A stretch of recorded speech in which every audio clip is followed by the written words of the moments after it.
존경하는 여러분 안녕하세요. 이 시간에 우리가 복 있는 사람이라는 제목으로 말씀을 좀 드리기를 원합니다. 여러분 새해가 되면은 우리가 한결같이 하는 인사가 있죠. 새해 복 많이 받으세요 하고 인사하지 않습니까? 근데 사람들은 너나 할 것 없이 다 복 받기를 원합니다. 또 복을 많이 받으라 그러면 기분 나빠할 사람은 한 사람도 없죠. 그런데 여러분 어떤 복을 받기를 원하십니까? 올 한 해는 또 하는 일마다 잘 되고 돈도 많이 벌고 가족들 모두 건강하고 아무 어려움 없이 잘 살게 되기를 원하시지 않으십니까? 그렇죠? 그런데 누가 이런 복을 주시는 것입니까? 우리가 복 받기를 원하지만 원한다고 다 되나요? 그럴 것 같으면 세상에 불행한 사람 아무도 없죠. 왜냐? 모두 다 복 받기를 원하니까. 그러나 실제 원한다고 원하는 대로 다 되지를 않는 것을 보게 됩니다. 왜 그럴까요? 이 세상은 거대한 운영자가 있어서 그분이 세운 원칙대로 운영되기 때문이라는 것입니다. 예를 들어서 우리가 건강하게 살기를 원하면 건강을 위해서 할 원칙이 있는 것이죠. 새끼밥 잘 먹고 일찍 자고 일찍 일어나고 또 적당한 운동도 해주고 몸에 안 좋은 것은 하지 말고 몸에 좋은 것 골라가면서 하고 건강을 위한 기본 원칙이 있다 이겁니다. 또 돈을 잘 벌려면 부지런히 일을 해야죠. 또 저축하고 게으르지 말고 사치와 낭비 없이 그러면서 돈을 모아야만 부자도 될 수가 있는 것입니다. 이 모든 삶에 원칙이 있어요. 그 원칙을 깨버리고 하게 되면 범죄가 되는 것입니다. 그래서 교도소에 가는 거예요. 아무튼 우리는 다 복 받기를 원하지만 원하는 대로 다 되는 것은 아닙니다. 이 세상을 운영하는 운영자의 원칙을 따라 살아야만 한다는 거죠. 그런데 그 운영자는 이 성경을 통해서 어떤 사람이 복 있는지를 잘 말씀해 주고 있어요. 여러분 정말 복 있는 사람이 되기를 원하시면 성경에 나오는 복 있는 자들의 모습을 자세히 살펴보면은 복 있는 자의 삶을 살게 되는 것입니다. 오늘 여러분 집에 가셔가지고 이 복이 있는 사람은 어떤 사람들인가, 복이 있다고 한 말씀들을 다 찾아서 한번 적어보시기 바랍니다. 그리고 그 삶을 여러분이 삶 가운데 실천하게 될 때 여러분 정말 복 있는 사람이 됩니다. 오늘은 그 중에 한 부분 시편 1장에 있는 말씀을 통해서 복 있는 사람은 어떤 사람인지를 좀 말씀을 드리기를 원합니다. 여기 시편 1장을 보게 되면 복 있는 사람은 악인의 꾀를 쫓지 않는다 그랬어요. 악인의 꾀를 따르지 않는다. 죄인들의 길에 서지 아니한다. 오만한 자의 자리에 앉지 아니하고 오직 여호와의 율법을 즐거워하여 그 율법을 주야로 묵상하는 사람이다. 그는 시냇가에 심은 나무가 철을 따라서 열매를 맺으며 그 잎사귀가 마르지 아니함 같으니 그가 하는 모든 일이 다 형통하리로다 이랬어요. 여러분 그 하는 일이 다 형통한다. 얼마나 좋은 말씀입니까? 악인들은 그렇지 않으며 오직 바람에 나는 겨와 같다 그랬습니다. 그러므로 악인들은 심판을 견디지 못하며 또 죄인들이 의인의 모임에 들지 못하리로다. 무릇 의인들의 길은 여호와께서 인정하시나 악인들의 길은 망하리로다 하고 말씀을 하고 있습니다. 여기 보면 복 있는 사람은 첫째 악인의 꾀를 따르지 않는다고 그랬어요. 악인들의 생각은 항상 악할 뿐입니다. 자기의 이득을 위해서 다른 사람은 어찌되든지 생각하지 않죠. 자기만 잘 되면 되는 거예요. 아주 이기적이고 자기중심적이죠. 늘 탐욕으로 가득하기 때문에 더 채우려고 하는 것입니다. 그렇기 때문에 늘 부족을 느끼고 만족을 모르기 때문에 감사가 없죠. 여러분, 그런 사람은 절대 행복할 수가 없습니다. 그런데 복 있는 사람은 감사가 넘친다는 거예요. 왜? 늘 만족하니까. 있는 바를 족한 줄로 아는 사람들입니다. 작은 것을 가지고도 만족해하고 감사할 줄 알고, 가난한 사람, 불쌍한 사람 보면은 그 어려운 사람 도와주고 싶어하는 그러한 사랑이 있어요. 이런 사람들은 이타적인 사람들입니다. 다른 사람의 연약을 긍휼히 여기는 것입니다. 또 그런 사람을 위해서 봉사하기를 기뻐합니다. 이런 사람은 마음이 부자이기 때문에, 그러기 때문에 만족하고 감사가 넘치는, 행복이 넘치는 삶을 삽니다. 그러면 누가 그런 삶을 살 수가 있을까? 여러분, 없는 것도 있게 할 수 있는 창조주 하나님을 믿고 사는 사람들이 바로 그런 사람들이죠. 그런 사람들은 창조주 하나님이 자기 편에 계시니까 아무 걱정이 없어요. 창조주 하나님 어떤 분이십니까? 능치 못함이 없으신 분이시죠. 또 그분은 자기를 생명처럼 사랑하시는 분이시니까 아무 걱정할 것이 없는 것이죠. 여러분, 세계적인 대재벌이 여러분의 아버지라면 여러분 뭘 걱정하겠습니까? 그러나 창조주 하나님은 이 재벌보다도 더 부유하신 분이시고 능력이 많으신 분이시기 때문에 그런 분을 아버지로 모시고 사는 사람은 정말 행복한 사람이다 이거예요. 그리스도인이 되었다는 것, 구원을 받았다는 것은 창조주 하나님과 부모 자식 간의 관계가 형성이 됐다고 하는 얘기예요. 그러니까 어떤 일을 당하든지 놀라거나 염려하지 않고 하나님 말씀하신 것처럼 아무것도 염려하지 말고 오직 모든 일에 기도와 간구로 너희 구할 것을 감사함으로 하나님께 아뢰라. 그리하면 지각에 초월하신 하나님의 평강이 너희 마음과 생각을 지키시리라 하신 이 말씀이 사실인 것을 경험하면서 살게 되는 거죠. 사람이 무엇이 많이 있어야 행복한 것이 아닙니다. 사람의 마음은 돈으로 채우는 것이 아니고 그 마음, 그 영혼을 지으신 하나님으로 채워져야 되는 거예요. 하나님이 그 마음에 있으면 그 사람은 든든합니다. 마치 어린아기가 엄마 품에 있을 때 아무 근심 걱정이 없잖아요. 하나님 품에 사는 사람들은 아무 근심 걱정 없이 살 수 있게 되는 것입니다. 저는 예수 믿고 약 20년간을 스트레스가 뭔지 모르고 살아봤습니다.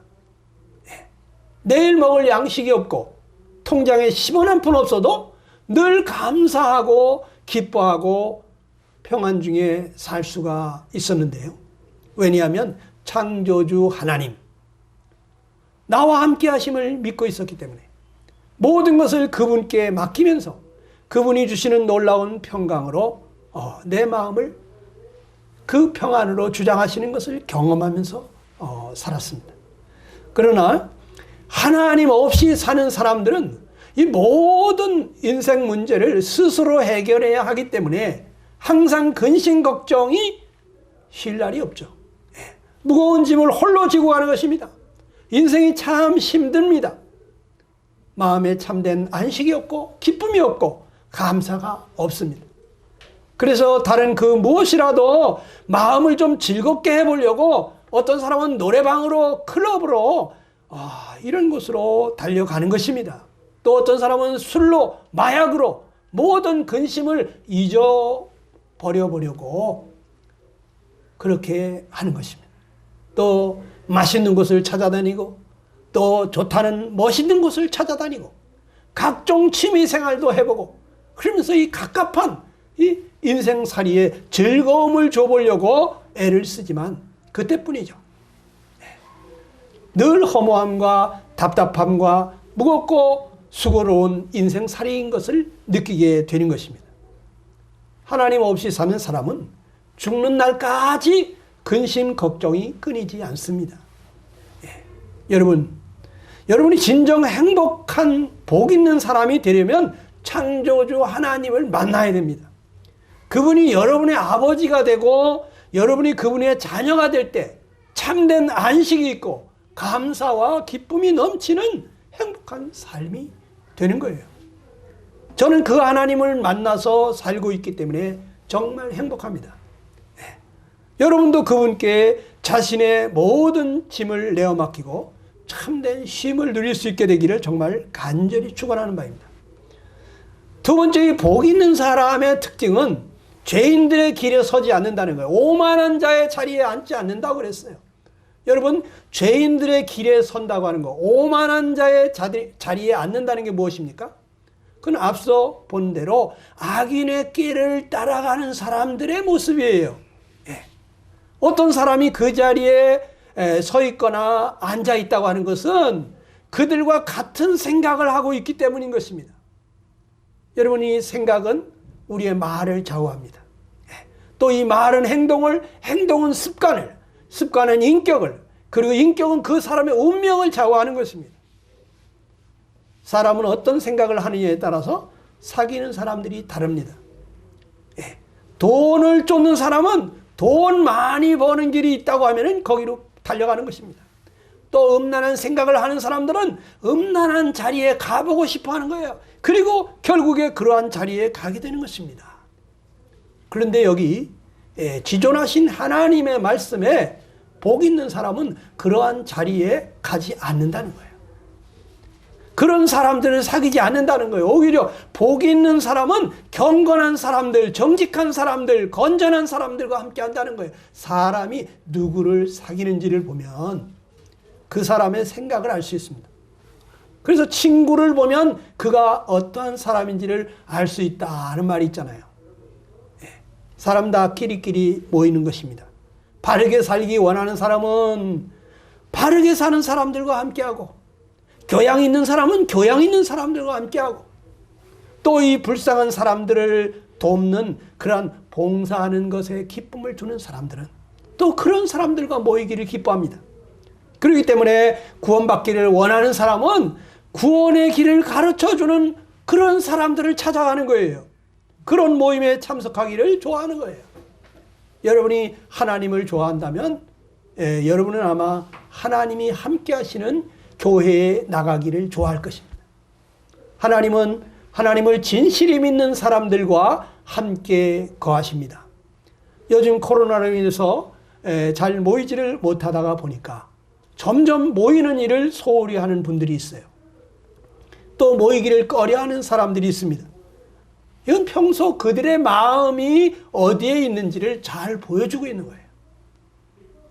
하나님은 두세 사람이 내 이름으로 모인 곳에 나도 그들 중에 있느니라고 말씀하셨습니다. 성령으로 거듭난 사람이 모이는 곳에 하나님이 함께 하신다는 거예요. 하나님을 사랑하고 하나님 만나기를 원하는 사람은 모이기를 힘쓰게 되어 있습니다.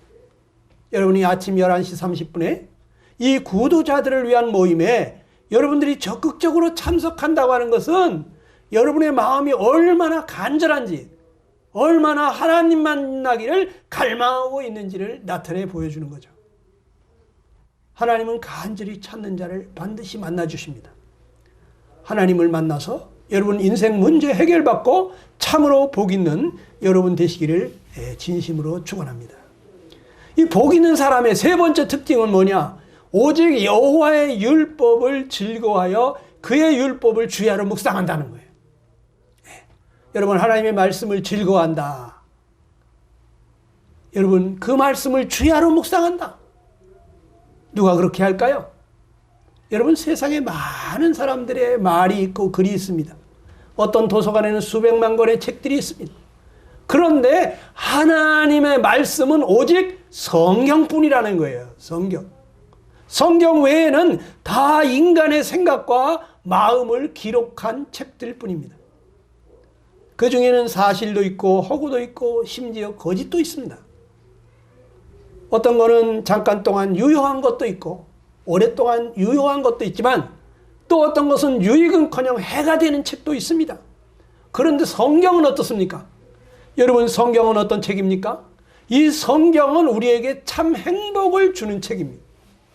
신명기 10장 13절에 내가 오늘 내 행복을 위하여 내게 명하는 여호와의 명령과 규례를 지킬 것이 아니냐, 이렇게 말씀하셨어요. 여러분, 하나님의 말씀은 우리의 행복을 위하여 주신 말씀이라는 거예요. 예. 누가 우리의 행복을 위하겠습니까? 하나님은 우리의 생명을 지으신 분이에요. 우리의 생명이 살아가는 데 필요한 모든 것을 은혜로 주시는 분이십니다. 그분이 진정 우리를 위하시는 분이거든요. 그렇기 때문에 우리가 하나님의 말씀을 따라간다면 우린 정말 행복할 수밖에 없어요. 여러분, 정말 행복하기 원하십니까? 그렇다면 하나님의 말씀을 보고 듣고 읽으시기를 바랍니다. 그 말씀을 주야로 묵상하시기 바랍니다. 그 말씀이 무슨 뜻인지를 깊이 깊이 생각하시기 바랍니다. 또 밤낮으로 그 말씀을 생각하면서 마음속에 그 말씀을 깊이 간직하고 달려가면서도 생각이 날 수 있도록, 언제든지 어디서든지 그 말씀이 떠오를 수 있도록, 그런 사람 정말 복이 있는 사람이라는 거예요. 또 이 성경은 어떤 책입니까? 성경은 우리에게 영원히 변치 않는 진리를 말씀하고 있습니다. 세월이 흘러가면 어떤 것들은 무용지물이 되는 것들이 많습니다. 그러나 성경은 어떻습니까? 성경은 하나님 말씀이기 때문에 세월이 흘러도 변치 않는 진리인 것입니다. 예전에 저는 소설책 읽기를 참 좋아했습니다. 그런데 제가 성령으로 거듭난 후로는 성경 읽기를 좋아하게 됐어요. 왜냐? 소설은 대부분이 허구입니다. 사실이 아닌데 사실처럼 꾸민 이야기다 이겁니다. 그러나 성경은 어떻습니까? 진리예요. 사실이에요. 거기는 허구가 없습니다. 거짓이 없습니다. 그렇기 때문에 저는 성경을 더 좋아하는 거예요. 성경은 세월이 흘러도 변치 않는 진리니까요. 그 다음에 이 성경은 어떤 책입니까? 성경은 살아있다는 거예요. 그 말씀대로 살면 그대로 된다는 거예요. 왜냐? 하나님이 살아계시기 때문에. 하나님이 하신 그 말씀도 살아있는 것입니다. 하나님은 그 하신 약속을 그대로 지키시는 거예요. 사람은 약속을 하고도 지키지 못할 때가 많지만 하나님 그렇지 않습니다. 하나님이 하신 약속을 믿을 때, 그 말씀대로 우리가 행할 때 하나님은 그 약속을 그대로 지키시는 것을 여러분이 경험할 수가 있어요. 예. 대통령이 나에게 어떤 약속을 했다고 봅시다. 우리 얼마나 기대에 부풀겠어요? 권세 있는 분이, 능력 있는 분이 약속을 했으니까 그대로 할 것이다, 이런 믿음이 생기고 희망이 생기지 않습니까? 그런데 대통령보다도 더 큰 권세와 능력을 가지신 하나님이 약속한 것을 믿는다면, 이것이 하나님의 말씀이라고 하는 것이 믿어진다면 우리 마음이 얼마나 든든하고 희망으로 가득하겠습니까? 저는 어느 날 마태복음 6장 33절을 보는데 이 말씀이 그대로 마음에 믿어졌어요. 거기 보면 너희는 먼저 그의 나라와 그의 의를 구하라. 그러면 이 모든 것을 너희에게 더하시리라고 기록이 되어 있습니다. 먼저 그 나라 그의 의를 구하면 무엇을 먹을까 마실까 입을까 염려하지 않아도 된다는 거예요. 여러분, 그런 것은 하나님이 다 더해 주신다는 거예요. 공중에 나는 새를 보라. 하나님이 다 돌아보시지 않느냐. 들에 피는 꽃을 봐라. 하나님이 다 저렇게 돌봐주시지 않느냐. 그런데 너희일까 보냐. 너희는 머리털까지도 다 세신바 되었다. 그러니까 걱정하지 말라는 거예요. 우리가 그 나라 그의 의를 구하게 될 때 하나님이 이 모든 필요를 아시고 채워주신다는 것입니다. 그래서 정말 제가 이 성령 하나님이 원하시는 것을 따라 살게 되었는데, 한 15년 동안 돈벌이도 하지 아니하고 월급도 없이 전도만 해봤어요. 교회를 몇 군데 개척을 하고 선교단체를 세우고 이러면서 오로지 밥만 먹으면 전도하는 일을 했는데 15년 동안 하나님이 저를 한 끼도 굶기지 않았다는 거예요. 여러분, 하나님 말씀은 살아있습니다. 그대로 되는 거예요. 우리의 행복을 위해서 하시는 말씀입니다. 그 말씀은 영원 불변하는 진리입니다. 우리가 이 말씀을 어떻게 대하겠습니까? 진정 우리를 위해서 이 말씀을 즐거워하고 주야로 묵상하는 사람, 그런 사람이 복 있는 사람이다 이거예요. 그런 사람이 행복한 사람이다. 여러분이 새해를 맞이해서 이렇게 하나님 말씀을 이른 새벽부터 일어나서 살펴보면서 그 말씀이 무슨 뜻인지 알고자 하고 마음에 새기기를 원하고 밤낮으로 그 말씀을 묵상한다면 여러분 이번 새해는 놀라운 한 해가 될 것입니다. 장담합니다. 물론 여러분 모두 구원의 은혜를 경험할 것입니다. 하나님이 살아계심을 생생하게 경험하게 되고 참으로 행복한 인생이 될 것입니다. 위에 말씀드린 세 가지, 이것을 따르는 사람에게는 복이 있다는 거예요. 어떤 복이 있다고 그랬습니까? 그는 시냇가에 심은 나무가 철을 따라 열매를 맺으며 그 잎사귀가 마르지 아니함 같으니 그가 하는 모든 일이 다 형통하리로다 그랬어요. 여러분 놀라운 일 아닙니까? 여러분 시냇가에 심겨진 나무는 철을 따라서 푸른 가지를 내며 꽃을 피고 열매를 맺듯이 아무 부족함을 모르는 것입니다. 여러분 우리 위의 말씀처럼 사는 사람, 그런 사람은 복 있는 사람, 모든 일이 다 형통한다는 거예요. 여러분 만사형통, 얼마나 좋습니까? 얼마나 행복하겠습니까? 복 있는 사람, 하나님의 말씀을 주야로 묵상하며 그 말씀을 따라 사는 자에게 그런 형통함이 있다는 것입니다. 저는 지난 한 해를 돌아보면서 하나님께서 아무 부족함이 없이 은혜 가운데 돌아보셨구나 하는 것을 느끼면서 감사를 드렸습니다. 여러분도 그런 복이 임하기를 간절히 축원합니다. 여러분 오래전에 지금부터 약 200년 전에 영국의 한 런던 다리에 한 노인이 나와서 그 추운 겨울날 아주 불쌍한 노인이 바이올린을 켜면서 사람들로부터 동전을 얻기를 바랬습니다. 그런데 노인이 신통치 않은 바이올린 솜씨로 인해서 행인들은 그냥 귀를 기울이지 않고 지나칩니다. 노인에게 동전을 주는 사람은 아무도 없습니다. 날은 점점 추워지고 노인의 손은 점점 추위로 굳어지고 있는데 그때 그 앞을 지나가던 한 여행객이 이 노인을 천천히 바라보다가 가까이 다가가서는 이런 말씀을 합니다. 어르신, 바이올린을 내게 잠시 빌려주시겠습니까? 이렇게 부탁을 합니다.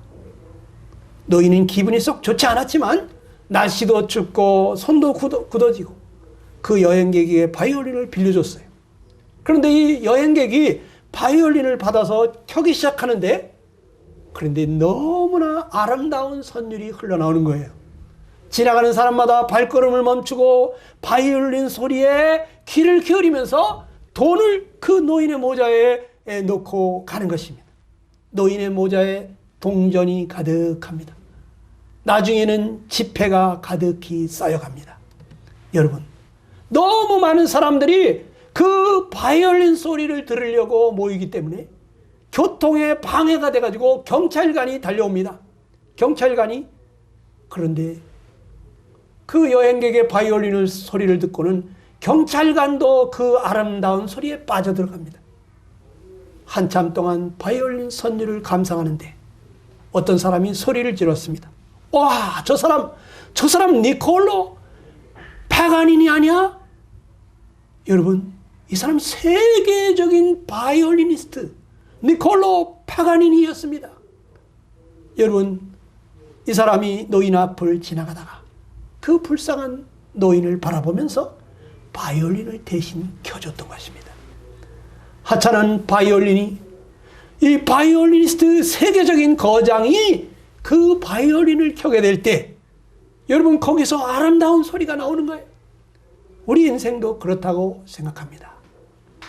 우리는 노인의 낡은 바이올린과 같습니다. 우리가 아무리 열심히 켜봤자 낡은 바이올린에서 아름다운 선율이 나올 수 없습니다. 우리는 죄와 허물의 먼지로 얼룩진 무가치한 존재이고 또 불의하고 추악한 우리 인간은 낡은 바이올린과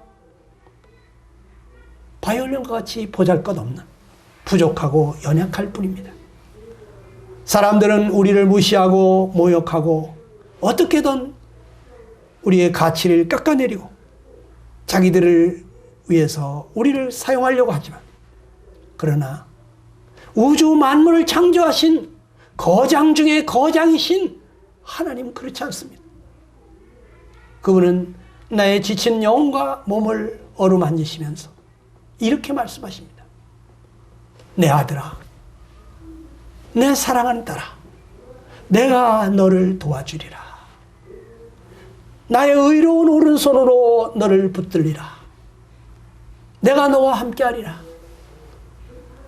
나의 삶의 거장이신 하나님의 손길이 닿으면 여러분 쓸모없는 인생이 명품 인생으로 바뀌게 되는 것입니다. 그 거장을 만나야 죄의 심장이 정결케 되고 그분을 만나야 죄의 올무에서 해방이 됩니다. 누더기가 된 인간, 죄와 허물로 값없는 인간, 나 같은 죄인에게 거장 중에 거장이신 주님의 손길이 닿을 때 여러분 아주 놀라운 새로운 가치가 부여되는 것입니다.